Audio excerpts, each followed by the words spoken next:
we got some Lions news to cover. We're going to get right into it right now. Brad Holmes spoke about Alim McNeill. Great news on there. Can't wait to discuss that. Giovanni Manu progressing well, learning from the great. Marcus Davenport spoke to the media. We got to talk about it, what he said. Observations of Lions training camp, who did what. And how about winners and losers so far in Lions training camp? We're jumping right into it. Let's get into it. Brad Holmes speak to the media about the situation of Levi and Alim. He says, "We were pretty choke full with expecting Levi to play this year, but still having DJ Reader drafting Tyleik Williams, signing Roy Lopez in free agency, and still having Alim on his way back, which I think that, has a potential to be a little bit earlier than expected because he's doing great right now." I feel pretty confident. We feel pretty confident in that room. That is amazing news about the part where it says Alim McNeill. Could he be coming back earlier than expected? We're thinking November. I'm hearing rumors could be week 5-ish type. It could be earlier than November, maybe in October. And if that is the case, that would be extremely positive news towards Detroit Lions. We lose Levi and Uzurike, so to get Alim back that quick, look, he probably wouldn't be full scale at that point, but at least you're getting his feet wet, and by the time the regular season is over, he's full on in there dealing with the offensive linemen and wreaking havoc. So for Alim McNeill, if he does come back earlier, would be a gigantic boost to the Lions' defensive line. Make no mistake about it, this is great news that I'm hearing from Brad Holmes. How about we show some love to Alim McNeill by placing a 54 in the comments right now? Let's go ahead and jump into Giovanni Manu speaking to the media about his progressions working with Taylor Decker throughout this offseason. Has been his easy man, Manu said on his decision. He's the longest tenured Lion for a reason, right? Talk about Decker. My hopes, because every hope as a player that enters the league is that type of career. Stays on with one team. He's a Pro Bowler. He's had multiple contract extensions. That's something I want to do. So I just asked, hey, what's your recipe for success? And he just told me, just come down to Arizona and train with me and learn with me.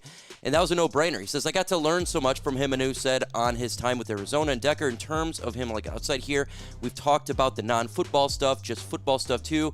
I trained at the same facility at him. We had all thanks to him because he wanted me there to work out with him. He's a great guy and a role model to me. I got to say, I do like Giovanni Manu and his willingness to go out of his way and get in great shape for this training camp. And it shows. He looks so much better this year and potential to jump to that number 2 position. We're going to talk about Marcus Davenport. He spoke to the media. Now, he was a little bit salty, I thought, with his answers. With that said, the media was giving him some funky questions. I tell you what, it was felt like they were poking him a little bit. And this is the answer he gave. He says, I was a little bit off today, Davenport said. I need to get better and be more consistent. Beyond that, I'm happy when healthy. Not many people went down. It's a blessed day. I probably said it the wrong way. I've been working daily journal. I've been trying to use and support some bounce ideas of my life. I'm trying more positive, understanding that I'll never really work well for me when I feel too good. I'm just trying to keep my chip. Shout out to Jill Costanza. She's our strength coach. Shout out to the coaches and training room getting me and her and implementing these things are specific. Davenport said, so he could say that they've done. I've been a little bought into there, my body, and shout out to my family who's encouraging me. And he just wants to put the work on the field. And now, if you actually listen to it, it was a little bit salty. It was. With that said, I get it. If you heard how the questions was asked to them, they were kind of being like, they asked him, do you feel like you're the left out man on the team? And it was all the questions was kind of put at as in a bad. Now, to be honest with you, we'll see. Marcus Davenport's just got to go out there and prove it on the field. We know what he can do on the field. It's been great. And we're going to talk about winners or losers here in a minute so far in training camp, and then we'll get into observations. He's been great. He's just got to prove it on the field one game at a time, one day at a time. Ignore the hate from me and everybody else. Just focus on what you're going to do. Let's go ahead and transition really quick before we do the winners and losers of training camp. I just want to do some quick observations. so far that we have noticed in training camp. Let's start with the Lions offense, in which I am really excited to see this year. What I have been seeing and hearing is the two-back sets with Jahmyr Gibbs and David Montgomery, and that is going to be a handful for defenses this year. This is something that John Morton has gone and implemented for this offense, something that Lions fans and commentators alike have been waiting to see. Jahmyr Gibbs is going to be utilized quite a bit, and that's going to be fun to watch. The Detroit Lions offensive line right now, we know what it's going to be. We got it, right? It's going to be Taylor Decker, Christian Mahogany, Tate Ratledge, Graham Glasgow, Penei Sewell. Now we're just waiting for them to, once the pads are on and they're really starting, we can see how the offensive line is continuity. But so far, not bad for Tate Ratledge and what he is doing. The offense looking pretty sharp. I'm excited about the offense. I think that, maybe there'll be a little bit of rust, obviously, with the new offensive line, with the new players on there, but I do think that Morton is going to do a fine job in place of Ben Johnson. It's going to be a little bit different. We got play action, but so far so good in training camp.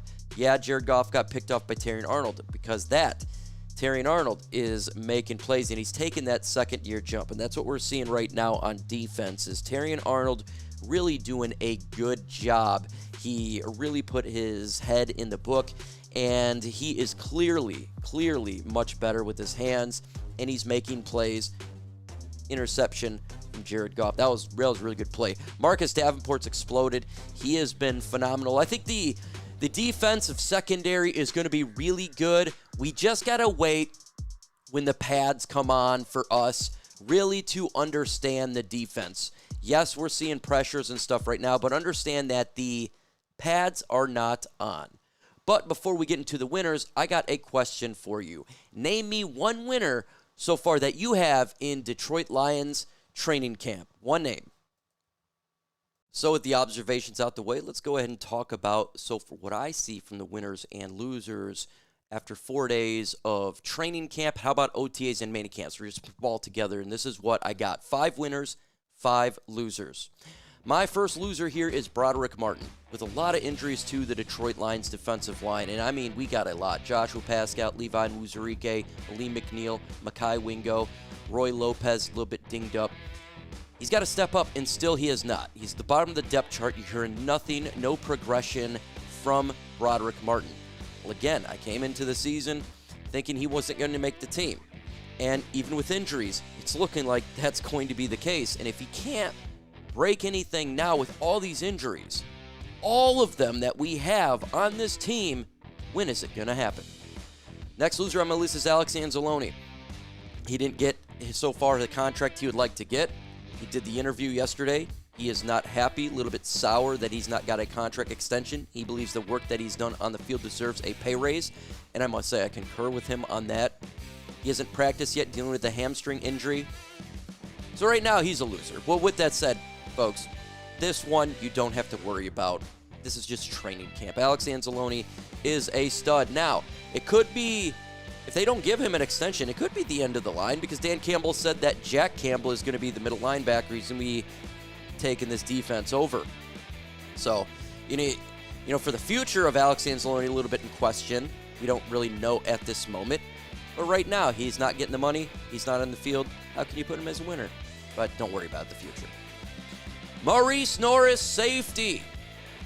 Got a little bit physical yesterday in camp. Got kicked out of practice because of the physicality. Now, I like physicality. I would rather be hyper physical instead of being beta-ish.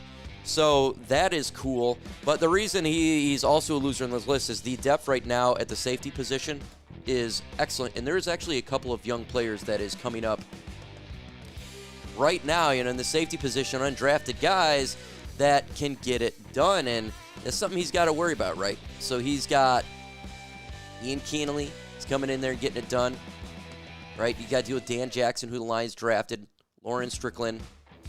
So he's a loser right now on my list. Question for you. Will the Detroit Lions have a top 3 offense in the NFL this year? Why for yes and for no? Let's continue on. The only time you're getting on here is when it's bad. That's never good. Number 2 loser on my list is Ennis Rakestraw. Man, oh man, you get injured literally in the first day of practice. He was injured all last year, and the injury, you screamed apparently bloody murder when it was nothing that big of a deal. We got to be grit here in Detroit, man.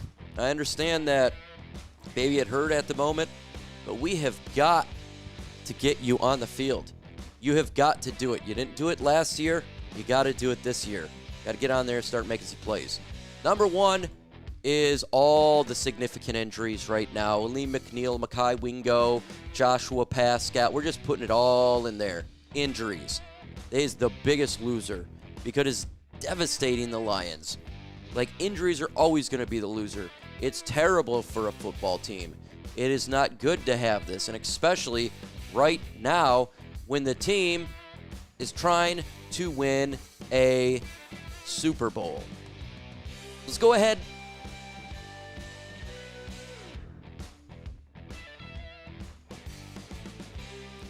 So all in all, so far right now for the losers list, it's really just injuries, to be honest with you, so it's not too bad. I know it sounds horrible right now when I'm saying losers, but in all honesty, so far training camp is gone well, and you're not seeing a lot of bad play, just more situational stuff that's taking place right now.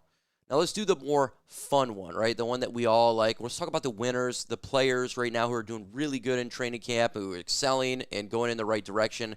We're going to start with Hendon Hooker right now. He is definitely in the right direction. Had a good practice, couple good practices in a row. The urgency is really set on him, and I think he's going to win the battle over Kyle Allen. Again, it's just Hendon Hooker versus Hendon Hooker. But right now, he took the offseason serious, and you can tell on the field he's playing better. He's playing with more confidence. It's good to see. Jack Campbell. Literally, Dan Campbell talked about him, how he's going to be taking over that linebacking room. We all expect him to take that next step, and it's looking like that on the practice field. He's done a really good job.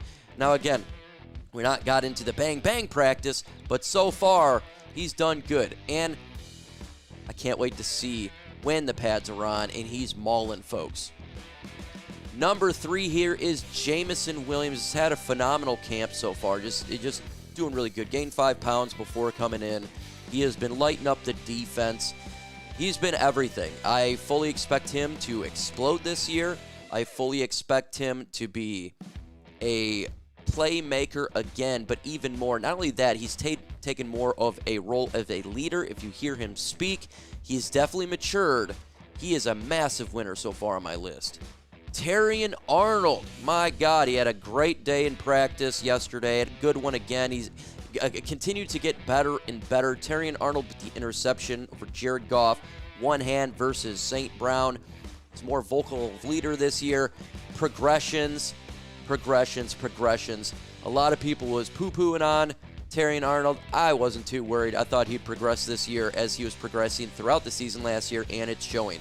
And the biggest winner here is Marcus Davenport. Man, he has blown up camp so far. He's absolutely been just killing it. He's been the biggest winner on the defensive line. He had multiple sacks so far in each practice. He has been a force on that line, and he's going against top-tier talent, so it's not garbage talent. They have done a phenomenal job, and I'm really happy seeing these players do well, and a lot of players are doing well. I could add a lot more players to the list.